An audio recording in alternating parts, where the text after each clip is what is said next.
Crime and vice lead to very different consequences. The prison of guilt is the hardest place.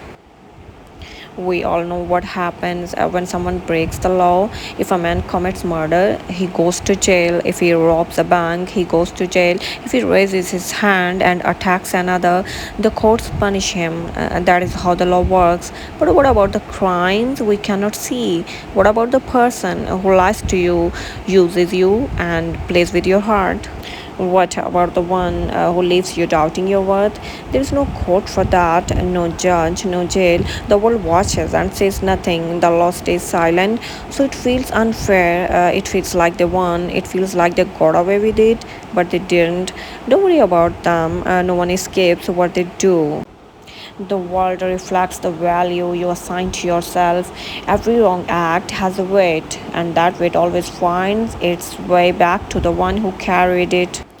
You may not see the punishment, but it comes. That is the law that no man wrote and no man can break. Physical prisons stop crimes, but they cannot change human thoughts or cure internal evil.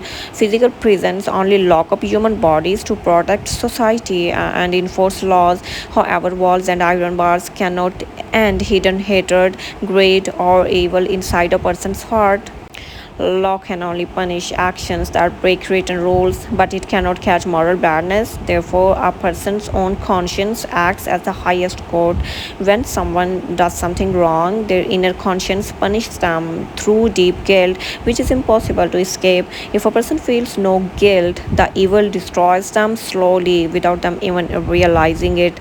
There is a quote: vice may triumph for a time, crime may flaunt its victories in the face of the honest toiler, but the day of reckoning is sure to come. Nobody in the world can correct you if your own conscience refuses to admit your fault. True reform comes only from self awareness, regret, and moral change, not from outside pressure.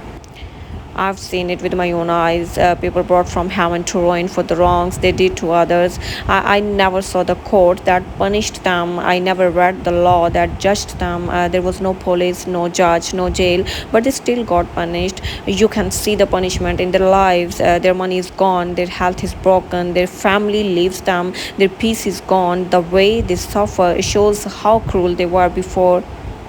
When a person falls from a good life to a hard life, people start to understand that he must have been cursed. And when you look closer, you find the truth. Someone else suffered because of him. Now he is suffering too. That is how you know the pain they caused comes back to them, and the tears they caused become their own. There's a quote: the man who has a conscience suffers whilst acknowledging his sin. That is his punishment.